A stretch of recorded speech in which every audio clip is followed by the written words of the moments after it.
Très bien, merci beaucoup la réalisation. Nous avons notre papa, notre père, il va se présenter. Il est de quelle église? Qu'est-ce qu'il fait? Donc il va nous parler de ce qu'il est d'abord avant d'entamer notre sujet de ce matin. Shalom, Mbote Moselanza. Mbote, papa Donna. Kimiazali. Kimiazali. Waouh. Kimiazali. Mbali bosso, tu es mabino vendredi na biso na Shalom avec papa Donna. Nangi batba yeba, to yambi nani, azanani, auti na mboka nini. Asa congolais de père et de mère. Oyami mopayate. Merci. Oyami mwana ndako. OK. Oyami mwana ndako komonanga Fidèle Ngunza. Nazali mosali na Nzambe. Nazali kokamba église Sebeko Djelombinza. C'est route de Matadi na Delvaux. Na Delvaux. Nazali papa bana misato. Okay. Marié à une seule femme. Congolais d'origine. Congolais d'origine. Okay. Très bien, vous avez compris que nous avons en face de nous un père. Il est pasteur, celui qui dirige l'église, la communauté Sebeko Djelobinza ou Matadi, dans route Matadi en Delvaux, référence école Samba. C'est là où se trouve l'église. Donc, nous avons une minute.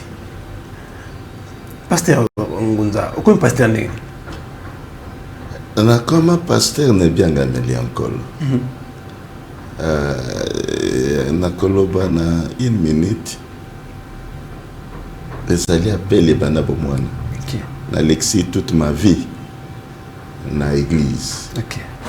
Malgré l'église, nazoko sosola malamu te, mais na moment convenable. Nkola bimelanga ye moko. Atal singa banzela mibali alobi pona. Malgré basali na nzamba zoloba yo go sali na nzamba. Malgré ba opesanga mikumba.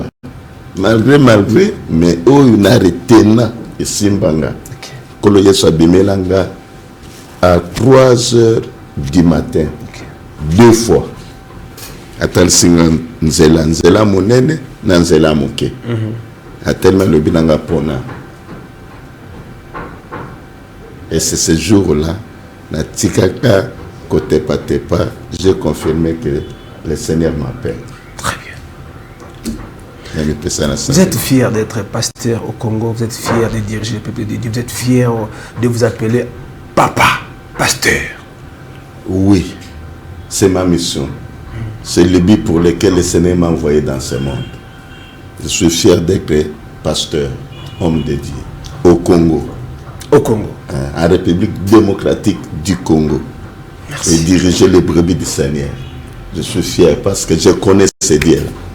Okay. Il ne m'a pas ramassé. Je n'ai pas été fabriqué par un homme. Mais j'ai reçu la paix. Comme Esaïe a vu la vision.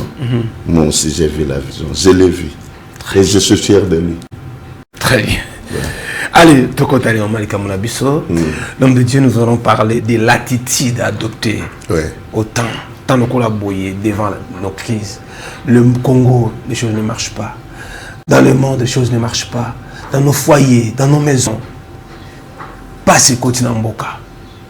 L'attitude du Nini adoptée pendant les temps de crise. C'est exactement mais tant qu'homme de Dieu, vous avez kamapate, vous me confondez la bicho. Chaque jour, les gens pleurent chaque jour. Même au bazar de la église, même vous les serviteurs de Dieu, même les autorités de Yamboka, même le monde entier est là. Mais quelle attitude de nous, peuple, nous, enfants de Dieu, de Rogozanango, devant tant de crise? Vous avez la parole. Merci pour la question. Mais biso local là, tu as une église, tu as baptiste, tu as na Bible. Okay. Total ce qui na Bible pèse à la bataille à crise. La période d'ailleurs mon colo Yesu.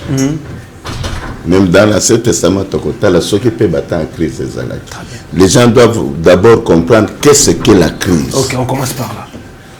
Vous voyez, hein? Si on ne comprend pas qu'est-ce que la crise, on a répondre directement à l'attitude et aussi va changer. Ok. Na limite totanga na Matthieu chapitre 14.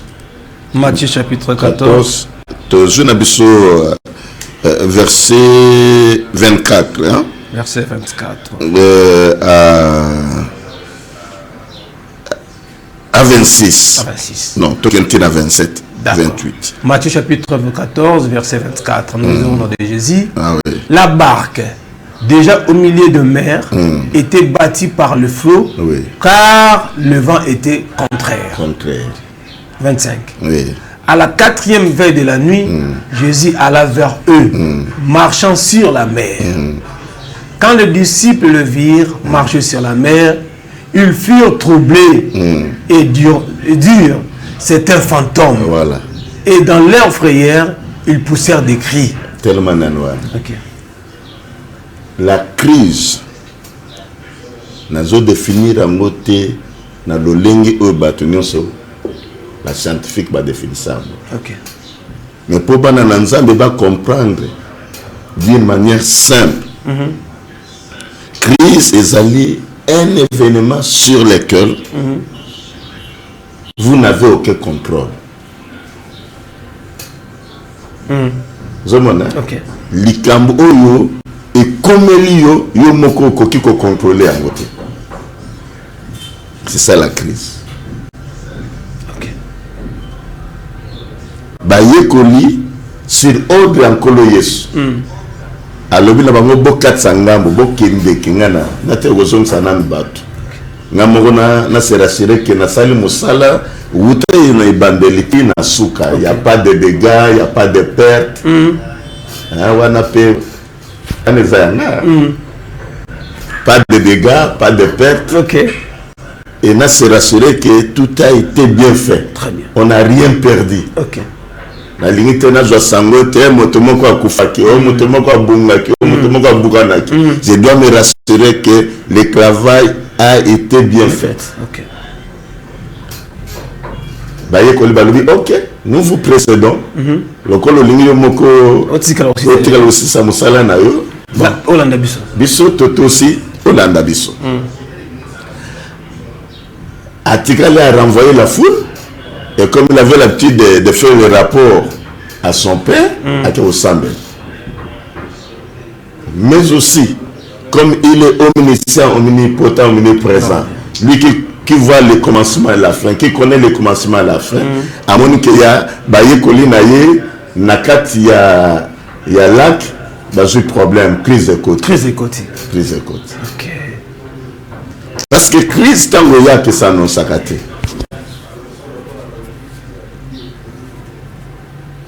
Zokati sa soudainement tempête télémi, monge télémi. Bible le vent était contraire. Laissez-nous d'abord, laissez-nous le temps que les pasteurs puissent s'exprimer. Mais c'est mieux, beaucoup mais la biso pour donner notre introduction. Cette crise est comme la Gamoutunios. Crise est comme la Bayekoli. Pas monge télémi, le vent. Ah, ça c'est non, je ne peux pas perdre cette équipe-là. Parce qu'un collègue a été pour reprendre le Moussala à zéro. C'est seulement les Congolais qui aiment recommencer à zéro. Seulement les Congolais. Les Congolais. Hein? Mais un collègue a été pour reprendre le Moussala à zéro. Et comme il est 100% Dieu, 100% homme, 100% esprit, il n'a pas besoin de secours, il y a avion, il y a boyé, pote, comme aux allées. Le Seigneur a marché rapidement sur les eaux pour sauver les disciples.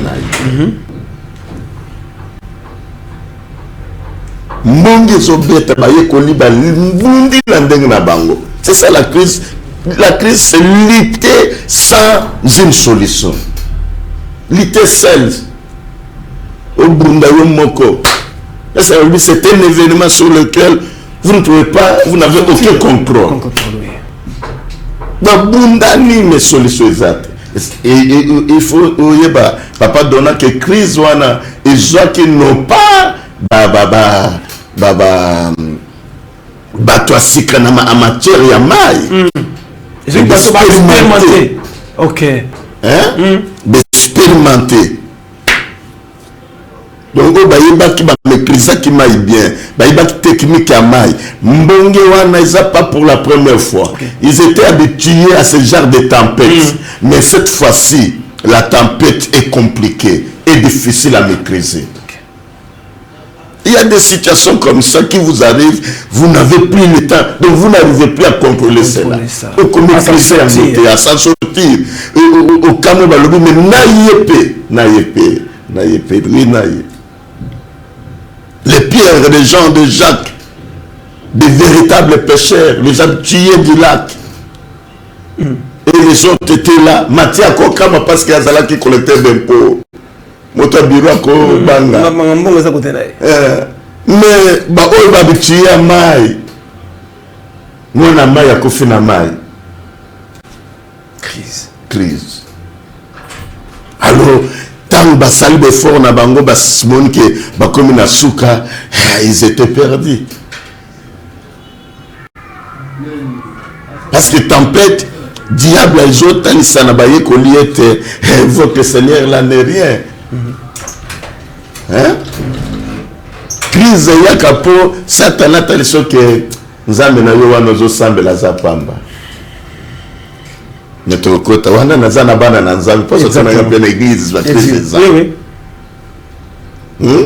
Crise ya kapo satana taliso ke voit que Jésus là azana eloko ko salate. Crise za ka mbongo te ko yokane bozolo. Non. Crise mbongo ezate. Ils ont un bon côté. Les balles ils allaient qui malamu soudainement paf. Moi ça a changé ils allaient. Les crise. Les balles côté na et comme crise n'est-ce pas? Crise de côté na les balles. Les balles allaient qui bien papa bana kozonga ko soutenir ndako bana tout ça maman ba moi mike mais bon ouf. Les balles a changé comportement comme que nous là hier. À qui peut sous bana te. Crise de côté na ndako. C'est ça. Muto asala musala abimi na tongo malamu akena musala yebise ke musala na yo esili. Licencié sans indemnité de sortie. Crise quotidien. Panique quotidien. Crise quotidien. Crise quotidien. Crise quotidien. Papa Benia que Moussala sangoye que papa s'arrête accident koufi. Mais crise de côté na famille. Crise de côté. Oh motomo bazar kendeko mota le kola na tango akala heureusement lelo. Mota keno zo mbongo na banque pour refuta bato. Ba yibi mbongo. Ba botole mbongo ba yibi mbongo ba bandi ba bimeli. Crise de côté. Société côté na crise. OK. Bato combien payer? Les détournements créent la crise.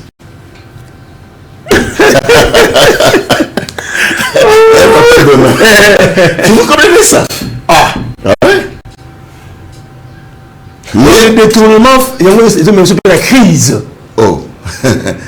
Les détournements créent la crise. Là, c'est maintenant. Ok. Il fallait encore mbongo koluka mbongo mosusu pour ça musala moko kaka wana. C'est la crise. Ça crée la crise. Le vol crée la crise. Alors crise wana tangoye baso kokate bamoni mutazo azotambula likola mai. Le Seigneur marche sur les eaux. En tambola, on y a vers bango. Déjà l'homme a paniqué. L'homme déjà a dit que se perdre. Mais subitement, mon sous et l'autre moko la culture juive, même na biso. Ce que mon le résultat mon l'école mai, mais ça est normal. Oui, anormal. C'est anormal.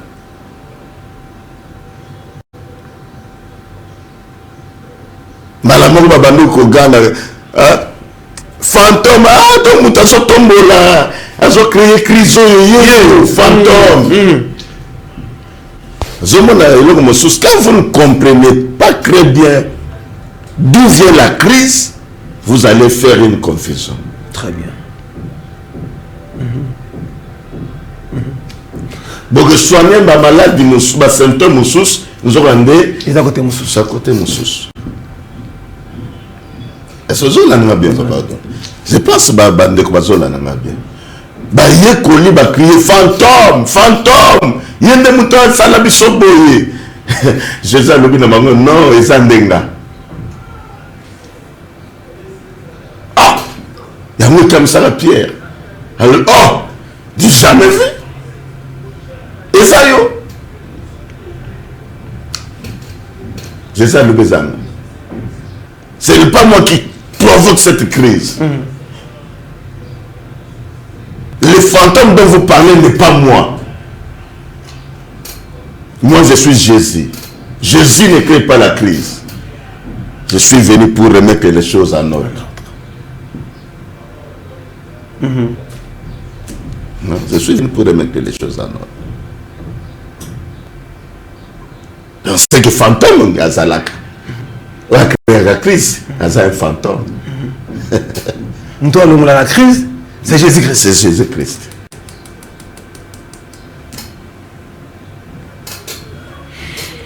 Wow. Hein? 089, 64, 844. Nous tenons à victime d'une crise. Nous tenons à victime d'une crise. Oui.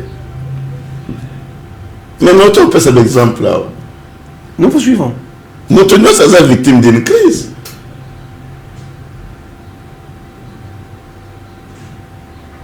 Nous avons mis à Tongo, pas accident, à victime. Moment où on a pas ce côté dans le pas ce côté dans la vie. Il y a le bilan motoké moussala, papa, moussala le cinéma. Cause de crise. Crise de côté. Bah, il y a une crise. Donc, moi, dans la nzambe, nous, c'est ça que au côté de la crise. Mais nzambe, il y a une bisayo, et ça, il y a une crise. Comme on a eu ce Massia. Parce que crise, est temporaire. Crise de où la gata union sauté. Ah, ok. Ah, est-ce que tu as possible?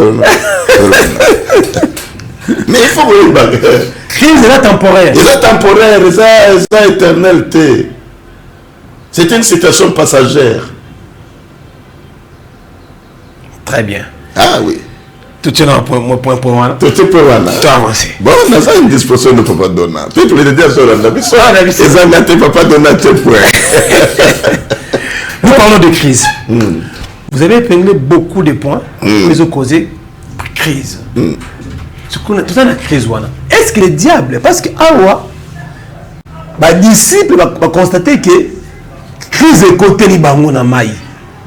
La boîte. Mais on a dit fantôme. Et on a dit crise. On a dit fantôme, Christ le la fantôme. Donc, créateur, provocateur à crise. Fantôme. On a pas de disciples. Oui. Maintenant, on a tout dans mon tour. Très vrai. Oui. Nous qui sommes dans l'église, moi je suis chrétien. Je prie Dieu. Je donne les offrandes, les dîmes et tout et tout. Oui. Maintenant, crise, au côté entraîné. Parce que fantôme a été, parce que nous tous offrandes dans l'église, je donne, dans un corps, dans l'âme, n'a pas pas nzambe. Crise au côté de la porte d'entrée. Porte d'entrée, il y a crise. Aux autres, dans l'enzambe, aux autres, c'est offrande, la dîme. Ça peut présent dans l'église. Aux autres présents dans l'église, crise porte la jalousie. Porte à crise de jalousie. Jalousie à Munguna, Satana na batuna, yobazomo na keyozo, aux Akinia. Crise côté na bomo ya Job, à salaire le soum. Mon Dieu. Crise côté na bomo ya Job, na ndako Job, Job chapitre 1er, chapitre 2. Est-ce que Job a salaire qui le soum? Non, mais ils en ont accusateurs, ils en ont motumwa zaï jaloux. Ayo sanza mais a obetele to le pesanga nzela na simbaye. Na saka na bomaye. Crise de quota par la jalousie, la haine. Là où il y a la haine, là où il y a la jalousie, la crise se développe. La crise commence. Mais quand nous avons marché bien, comme marché sous bien terre. La jalousie. Même il a traversé. Le diable était jaloux. Hein? Le diable était jaloux. Parce que le diable connaissait que Nangambo Kuna et Zana Moutunanga, mais bateau, Zolinga Kokenosanin, qu'on changeait ma cambo. Si vous lisez dans Matthieu 8, voyez Moko Koloye Sazana boîte pour répondre à votre bien à votre question. Matthieu chapitre 8. Tempête et téléma pewana, mais yé Moko Nakata boîte à l'âle. Et Monguna a soulevé tempête. Ba yekoli ba bonu na ndenge na bango balobi to bato la msankolo esozo la la bolingi muzo mona te tolingi to kufa. Okay.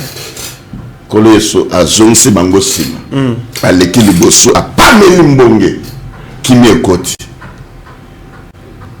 C'est la jalousie, la haine qui est à la base de la crise. Pona nini ye kaka azopesa aolia aolata aobonga aokende liboso.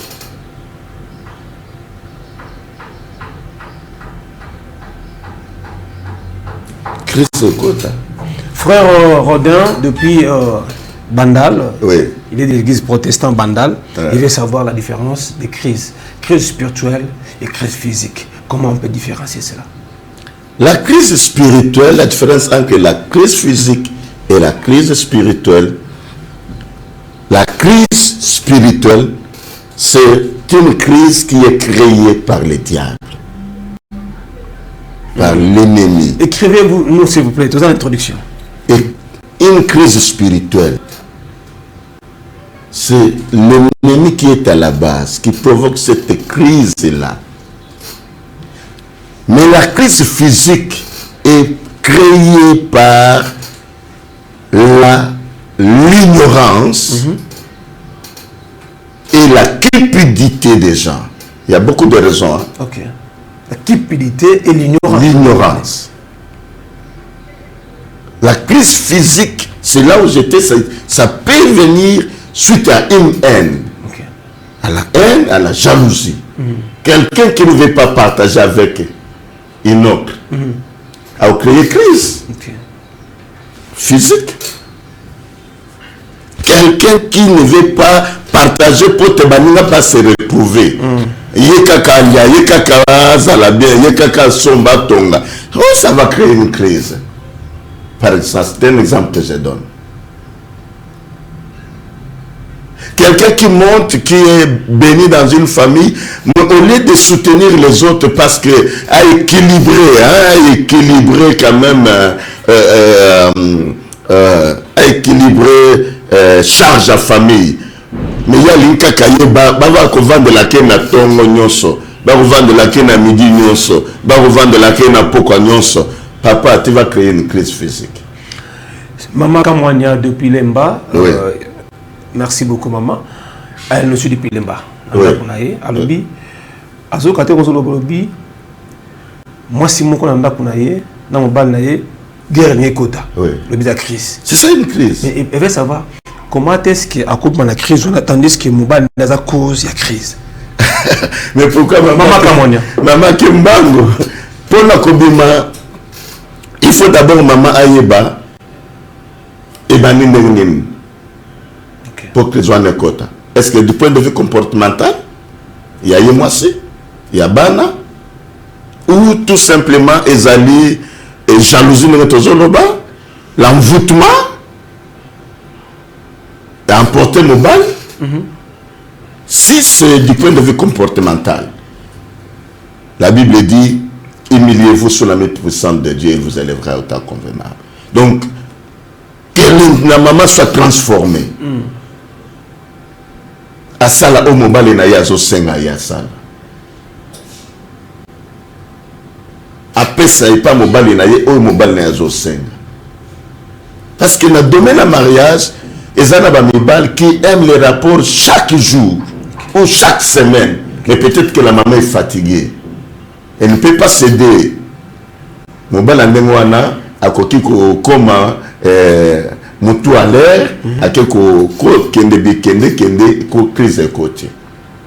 Dans le domaine du mariage, maman est en train de me elle n'a pas de pesa mon bon et pas à moi si. Elle a que moi si même bon côté.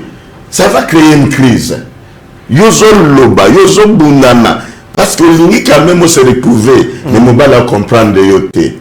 Maman, et ça mes balles babon on a qu'à 100 paroles. Mais par les bons actes, les bons comportements à moi. Ils en ont mes balles moussoussou. Il y a un c'était en chrétien yabana. Donc il y a beaucoup de raisons. Mais yo, Bible le une femme sage bâtit sa maison. Ah, Lucas ni nécessaire cause de la crise et peut sa solution. Il y a beaucoup de questions qui tombent ici. Beaucoup de choses c'est mieux parce que comme ça nous aide pour totalement. Mais nous sommes encore à l'introduction. Mais donc toujours quand tu fais la question là-bas pour toujours chatter. Pasteur Yves depuis Brazzaville. Quelles sont les choses, les conséquences, les astuces au cours de sa conflit, au cours de sa crise dans cette église? Pasteur Yves depuis Brazzaville. Pasteur Yves, biloko koki kokot sa crise na kati l'église, il y a liboso ezali le mauvais comportement des leaders. Si tu te crois supérieur à tout le monde, ça peut ouvrir une porte et le diable a créé à côté infiltré bateau, crise de côté. Parce que Jésus nous a laissé un modèle de leadership, c'est le leadership d'humilité. Sokola na sokola bino makolo, Jean chapitre 13, na tout na bino pebo sokola baninga makolo. Parce que celui qui a commis ça, il y a un nzamba tombolaka. Les fidèles vont te lever, les collaborateurs vont tombola yo. Mais quand tu te lèves, ils ont minimisé les collaborateurs na yo. Ils ont levé la bango maloba mabe. Mais d'abord les gens peuvent supporter, mais d'abord la considération. Parce que comment tu considères tes collaborateurs? Ça c'est la première des choses. Deuxièmement, la cupidité, je l'ai dit. Ce que nous consommons, nous se retrouver. Mais batuba bana église na bango ba obunda na bazaya kolia na pasi bazo se retrouver te ba créer crise. Ba créer crise na église. Mais crise aussi, il faut y avoir une église, c'est d'abord le diable. Le diable peut créer une crise. Yosa na yo humble, osna kota mbongo na problème te, na vie de prière on a problème te, osa na vie ya immoralité te, mais le diable parce qu'il voit ta destinée, ton étoile qui brille. À moins que vous dérangez misala na ye, provoquer une crise. Tu as avancé, des collègues depuis c'est le mot, merci beaucoup. Abi, le pasteur parle bien, que le Seigneur vous bénisse. Merci beaucoup. Frère Alex.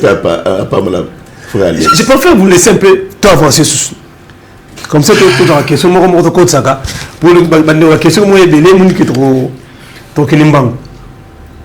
là tout ça la crise. Toi la crise. Nalina le banabino d'abord il ne faut pas que moi la crise ait un aspect négatif. Ça c'est capital. Hein? Oui. Naya wate natal sabino crise ait un aspect négatif. Pourquoi Dieu permet la crise? Pourquoi Dieu permet la crise? La crise, il y a comme ma croissance dans le développement. Il y a la crise.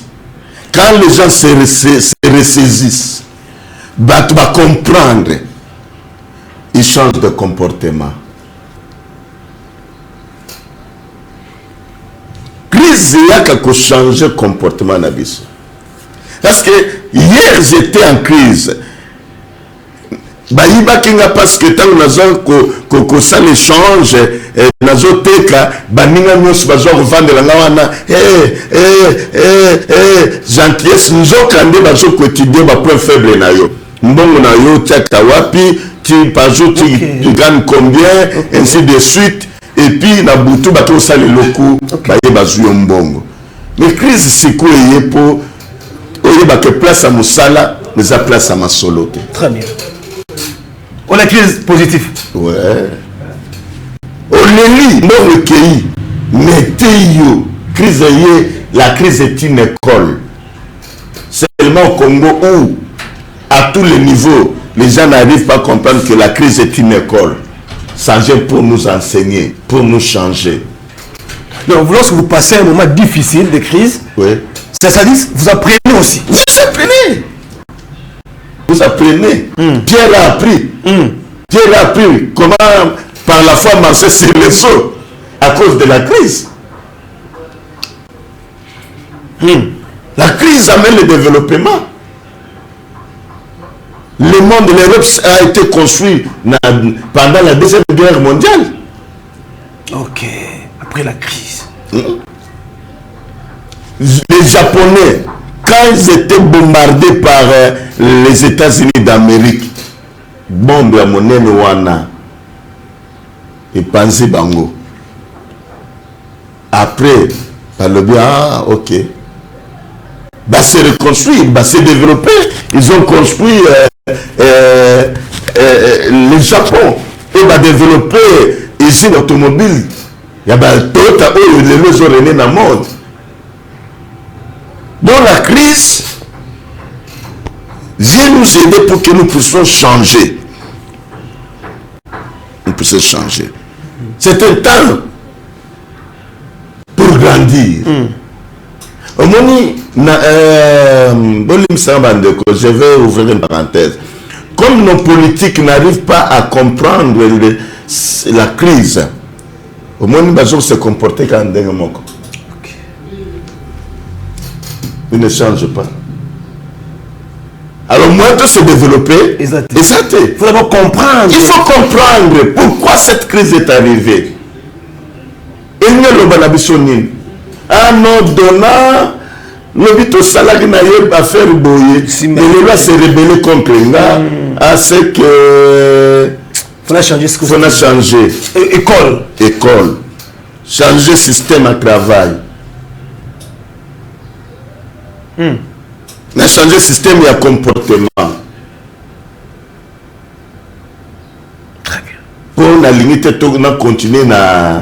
Pour continuer à bébana, na kobébana na limite ou continuer na la crise. Mais il faut sortir de la crise. Comprenez un peu ça? Il faut sortir de la crise. Bien aimé, la crise est une source de croissance et de développement. Bamboke belé se développer pour na ba crise côté là-bas. Même les États-Unis d'Amérique, l'Europe, ils ont vu que pour te kimezal, il faut alternative ezal. Hein? Je peux aller. La crise crée la communauté. Au moment où crise est bien et ça la quête tous à la bomoko. Ceux qui n'ont pas isolé la moto, bah voisin n'ont pas bobima. Est-ce que papa donne Zola nanga? Très bien. Bien aimé Zola. Ceux qui n'ont pas isolé la moto, n'ont tous à aussi deux motos. Même les bateaux, ils ont battu la quartier. Bakoya. Pour l'année baillée. Bah soutenir, parce qu'il y a une crise. Là, vous parlez de prises positives. Mais pour témoin dans Nzamba comprendre que crise, il ne faut pas que la crise car on a ndenya mabe. Crise qui a envoûtement à famille qui ne a fait. Mais pourquoi Kindoki, pourquoi envoûtement? Peut-être on néglige qui peut prier. Et que crise, les hommes s'agabissent peu de présence en Zambie. Un papa donne. Crise, les hommes s'agabissent la présence en Zambie. Tant que Makamboza bien, Nzamba bénir, le pasteur Bakemba, Bajenou Nase, Kolera la Kombo na yo, Nzamba Pambolio, Nzamba Salko Bali, Nzamba Salko Bongi, Anasima, au négligé temps prière, aucune église. Il fallait criser ya. Pour les gens sont en présence ensemble.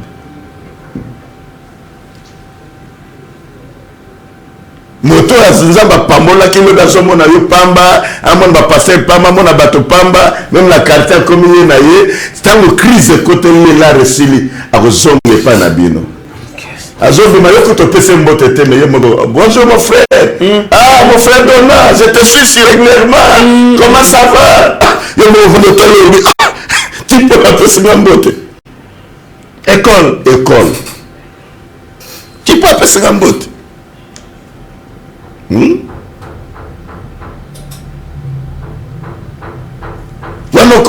Comme nous bien, mais ceux qui ont la crise malade, quand tu as la crise, quand tu es mais tu as ils aussi batté. Papa, pasteur fidèle, papa, tu es toujours mon papa. Ici, ça ne va pas. L'enfant veut mourir. Parce que la crise continue de comprendre que papa fidèle était aussi un peu. Il y a des crises imposées par Dieu lui-même. Oui, dans le bien. C'est la zokosa.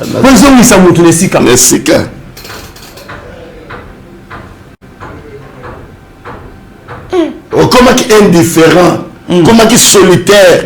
La crise fait que Ozonga, au côté d'un moment, il y a solidarité. Vous voyez que Baninga Banatina.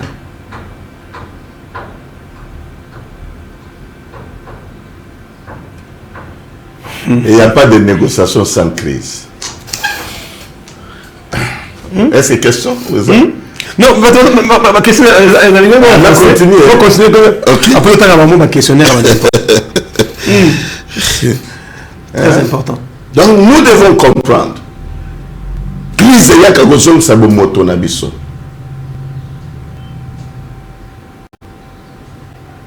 Crise, il y a quelque chose qui est moto. Au fin du boulot, on dit ah, t'es. Si on a continué, on va continuer davantage.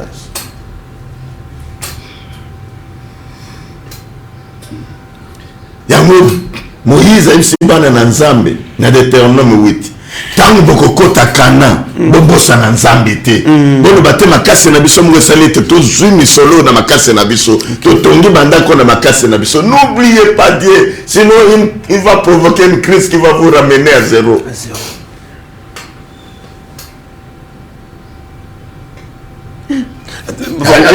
Pour répondre à maman Nathalie Malanko. Oui. Maman Nathalie depuis Bibois, merci beaucoup. Questionner comme qui Nathalie Yango, on a un papa avancé dans le bouquet. Bon, la bande est ça là. Ça les Sili. Quand nous parlons. Crise et côté. Ce qu'on a au foot là.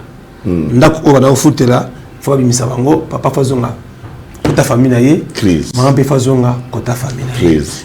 Papa pasteur fidèle. On a maman on a bien psycho. Oui. Bah ça la ningini. Est-ce que bazonga moi ça doit pas na bango papa zonga pas na bango to solution repère sa bango pour s'en sortir dans le dossier. Maman Nathalie, la réponse est là. Maman Nathalie, ce qui papa au moment où nous parlons aux autres na motuna zana mbongo na maboko te a garantie accepté pour état azonge pas na bango le pezonga mais et où me laté chaque jour bon lutter de façon que nzamba sungabino besoin solo besoin ensemble parce qu'ensemble beaucoup qui s'en sortir na crise facilement et rapidement que na ndenge bazakuna ou azakuna mais beau changer botala pourquoi et comme bongo ceux qui papa na comme ça les autres se comporter bien hein ils attendent changer. Ceux qui peuvent vous gérer bien tempo, vous ska colia, hein? Vous changez. Maman Blandine depuis Serembao, pasteur, merci beaucoup pour l'émission. Alors, dès qu'on fait la paix, allez, crise, parce qu'on fait la banamisato, elle bosse à Koufi, et mbala Koufi, et vous êtes pas Koufi. Mais c'est une grande crise. Banamisato, Koufi, c'est 3 nations, selon les plans de Dieu. 3 nations et Koufi. Une grande crise. Bana wana bali comme banane, nzambe kanda yebi. Il y a mon appel de bana, mais ngana zo maman peu de banation, au peu de ba vision aminene. Pour bana wana o bani basala, je évite nzambe ka, c'est une grande crise parce que tu as investi sur ces enfants là. Et vous avez là un jour banana bakoma bato basonga peyo mais subitement tempête est élémée mais remets-toi au Seigneur parce que ça nango passager parce que crise temporelle, définitivité. Pasteur Gary, depuis Kanouka, merci beaucoup. A tenu question à pasteur, l'église est comme Atamakasi. Oui. Mais entre la église, deux sœurs va créer guerre. Oui. Sur le point amour, toi amoureuse, l'église est un problème. Mais à éviter, comment est-ce qu'on va sortir de la dossier? Pasteur Gary, depuis Kanouka. C'est une crise, pasteur Gary. Mais pour s'en sortir, parce que dans le bel pour s'en sortir, d'abord, il faut la sagesse. C'est la sage qu'on a emballé na problème na bango. Talela na nzambe na yo. Bondela nzambe na yo, ko l'église sengaye apeso sagesse, oyeba ne ko aborder likambo wana. Peut-être le silence peut te sauver aussi, mais mettez-le sous discipline pour nous aider l'église. Que l'église, ce n'est pas pour un homme, c'est pour Dieu. Et Zala constant. Mais c'est François qui, depuis Ipen, pasteur fidèle, avait une boutique qui n'a pas de côté. Oui. Mais au contraire, on a passé dans l'église, mais depuis même pas ma frère l'église, même ma soeur, va soutenir Moussala ou opposition à Nézalaki. C'était une crise. Et papa pour enseignement, papa François, pour y être, Montonioso a sa source de bénédiction. C'est-à-dire, vous voulez dire quoi, l'homme de Dieu? Papa Donna. Naye koyeb sabana na nzambe te baboya ko soutenir yo yebinga. Mais mutu nyonso te a contribuer à l'avancement ya mutu. Ezana batu mosusu baza mabele kauka. Quand tu investis na mabele kauka, mbome robota te. Batu mosusu baza mabele tozobenga la terre épineuse. Vous allez tout faire. Bato mosusu ezaba mabelo tozobanga kobenga plutôt la terre pierreuse. Mabela mabanda. Et là moi au sale maté. Mais il y a une bonne terre.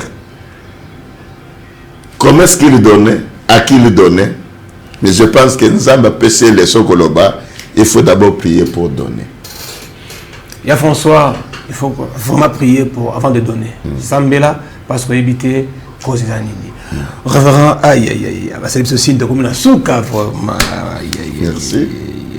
Faut tout ça. Bah, questionner que moi, il est tu garder ma question. Créer crise dans l'émission, na RTP. Ok.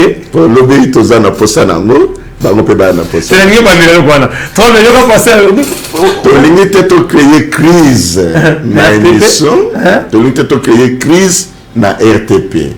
Pour l'obéir, toi na Possanango, bango pe ba na posa na biso lobi ba téléspectateurs va supporter ceux qui nous ont appelé sont là de continuer vendredi prochain.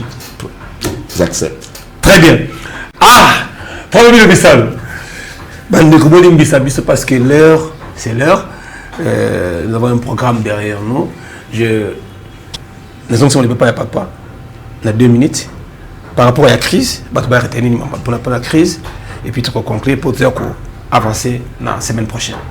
Je pense que le peuple de Dieu s'est là comprendre que la crise est un événement où il y a un contrôle. Et à comprendre que la crise peut jouer à Motonioso, mais les cas avec Dieu, tout est possible. Comment il faut contacter Révérend Barroso, numéro de téléphone et puis où il y a un bureau? Numéro de téléphone est 082. Non, ça n'a rythme à Congolais. 082 76 96 969. 082 76 96 969 ou 082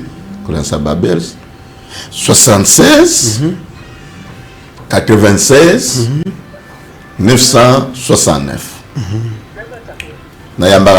Chaque mardi à partir de 13h, Tikino 17h, 18h selon bateau. Et jeudi, nous avons un service, il y a délivrance. Voilà, l'église, na Djelobi za Delvo. Ouais. Et puis, Nassima, Baobalin Komona, na Yambara Pepa. Donc, l'église a dit, na Delvo, na commune de Route de Matadi. Route de Matadi, avant qu'on l'équipe, ceux qui ont l'ongé peine, ceux qui ont barré, on l'équipe Lalou. Ok. Avant, comme on a entré à Capi. Ok. Nakatuana. Référence Institut de Vera Samba. Ok. Tuzawana. Na balabala, au côté de la katete, l'église des Amounènes, Bakoma Pe, Komona.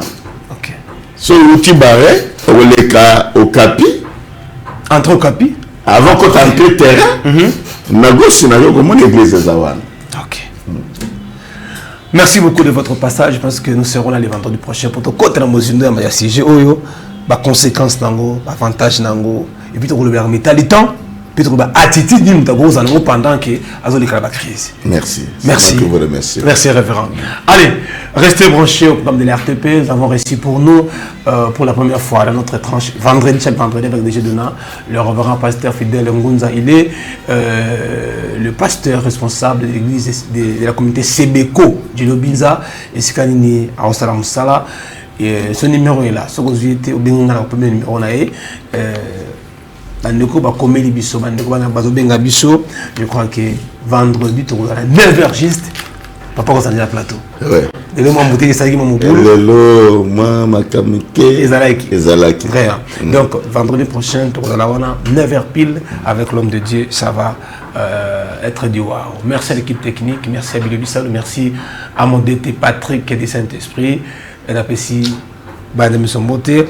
Et juste vous informer que mon oncle maternel sera enterré demain samedi. Merci pour vos appels, merci pour vos encouragements, merci pour tout. Que le Seigneur prenne soin de vous. Allez, ciao, à la prochaine. Merci révérend. Merci.